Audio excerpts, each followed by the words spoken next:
Hey everyone, welcome to Wow Me Wednesday. Thanks for joining us.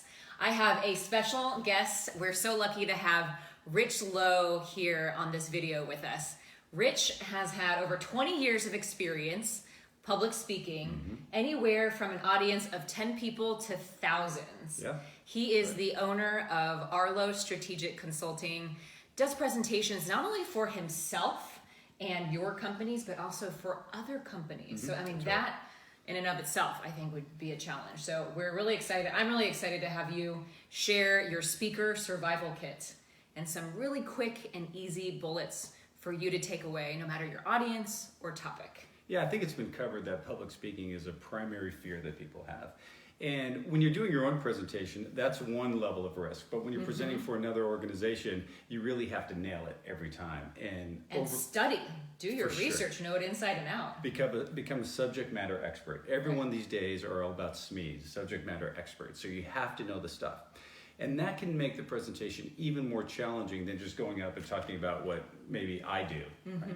So I get asked a lot, and I've had a lot of employees who I've coached on, what are the things you need to nail to really nail your presentation? So I've come up with a little bit of a survival kit, and it's really 5 simple things. And the first one I actually learned from Ron Burgundy, believe it or not. If you've ever watched Anchorman, I haven't, I've only heard about it.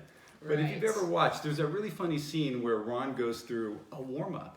Speaking is athletic as much as it is intellectual. Your mouth, your tongue, your whole kind of talking musculature has got to warm up. So I do something really silly. I go off to the side behind the stage and I actually go through mouth exercises. So I do classic things like... Okay, let me walk through them with you. Sure, you ready? Teach them to me. Ooh, ah, ooh, ah, Ooh, ooh, ah, ah, ooh, ooh, ah. ah, ooh, ah. And I'll do that for like 30 seconds. The second one is, and you have nice makeup on, so maybe don't do this, but I'll literally take my cheeks,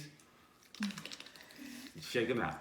Kind of like what you do as a kid, right? That's exactly right. Get them loose. I know it's silly, but as you get to know me, you'll understand all this stuff. The third one is, I just shake the cheeks. Get everything loose. And then the last piece is, I'll usually sing like the Star Spangled Banner or something, a little tune, just to keep the mouth moving before I go out on stage. So that's the first one, is warm up. So when you're ready to speak, you're already warm and you're right into it. The second one, and I think this is maybe the most important, is own your nervousness, right?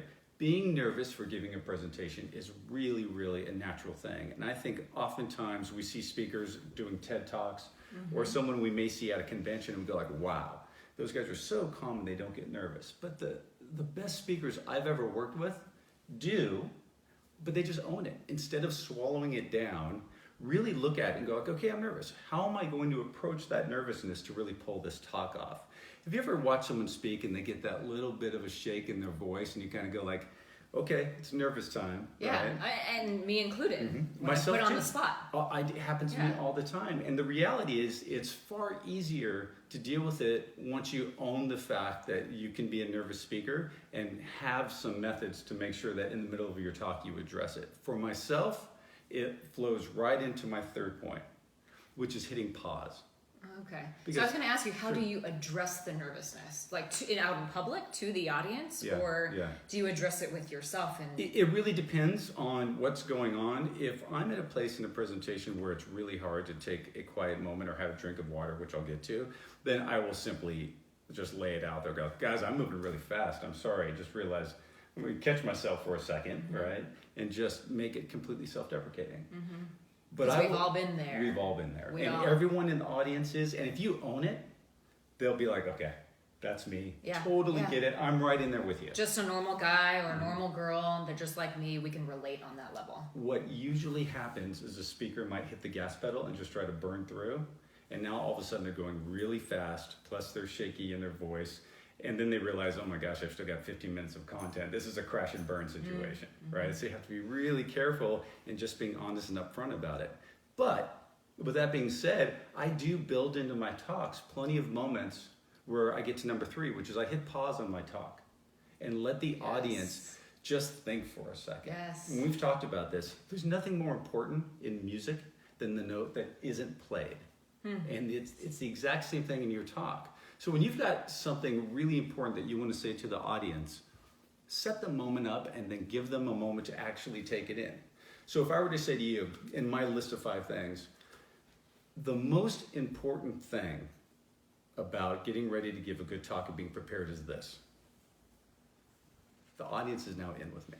They're waiting. They know they're going to hear something that's important, right? You just felt it through even just shooting this on a phone.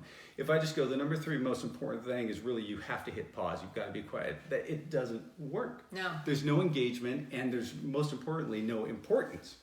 The suspense. Absolutely. Yeah, the power of the pause is vital. And then if I'm in a situation where I need to take a break and go grab that drink of water, I'll set it up. Let's say the point I just made is the most important thing is this.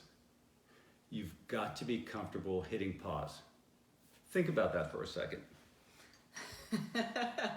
A built-in opportunity to take a breather, a sip of water, gather your thoughts. Yeah. Now, and then I'll come back with, now I was just quiet on stage for 10 seconds. Did not say anything to this room of 1,000 people. Did that seem awkward or uncomfortable? The answer is no. It gave you as an audience a moment to really ingest what I've said, and hopefully it also elevated the importance of that particular point. I love it, yep. So you're so right. Be comfortable hitting pause. You will never be able to master talks until you're comfortable being on stage saying nothing. That's the breakthrough moment. When you can do that, when you can stand there and own a room through presence and pause, now you're a speaker. So, number 4 is simple. Number 4 is drink rules. So they're pretty easy. The first one is no caffeine within 2 hours of giving your presentation, which makes morning talks really, really difficult, but it's super important. The second one is always have water on stage, right? So in case you get dry, in case you just need to, calm the nerves and get something down, and you have something available. I will often get to a presentation where there isn't water and there's no chair or station for water. Doesn't matter. I'm going to get some on that stage one way or the other, because a lot of my talks, I don't know about yours, but I'm often doing, 30, 45 minutes, maybe an hour, right? And so, I give workshops up to 3 hours long. Right. Have it handy. Yeah, and it's, when you do really long ones, you'll often have breaks in the talk where you can kind of go refresh, use the restroom. But when you're doing that hour talk and everyone's in the room, it's really important to think about the mechanics of that and have your escape areas. That's true. The other thing that I learned from Jenny Prisk, who's an amazing speaking coach from New Zealand, is if you're doing a longer talk, have you ever seen someone who, just like a news anchor, starts coughing and they just can't fix it? And they go to water and it doesn't work, and for whatever reason they've got something stuck in their throat? That's happened to me on air. Has it really? Yeah. So what'd you do?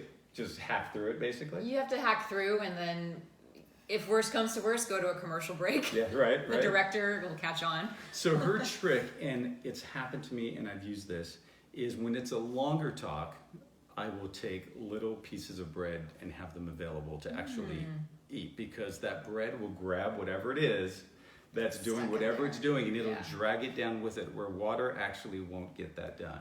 So if I'm doing a longer one, yes, I know it sounds a little strange, but I'll not only have my water station, but I'll have a little bit of bread broken up or something like that. That will just take care of that in an emergency situation.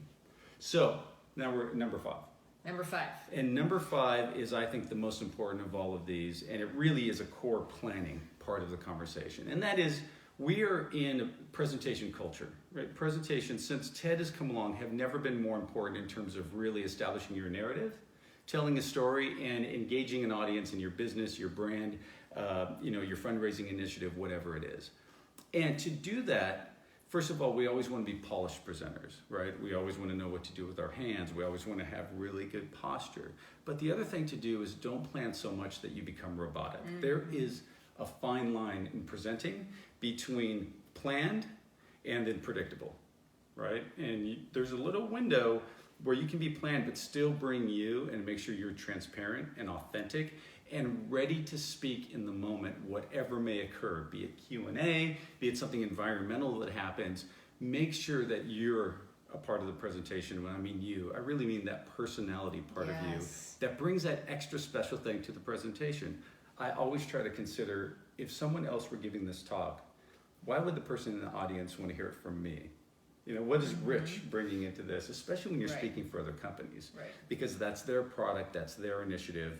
But how do I put personal color on it that's engaging to the audience and makes them really root for me and then have a very positive feeling after the talk about the product or business. So those are my five pieces of the speaker survival kit that I teach my employees and I use every day when I speak, whether it's to a boardroom of 10 people or whether it's to a big hall of 2,000 physicians. I love it. Nice and digestible, something you can bring to any presentation. Sure. So valuable. Thank you, Rich. Absolutely. And I hope you all gathered and gained so much insight from him as I did. And I hope to see you guys next time for my next WMW Wednesday. Have a great week.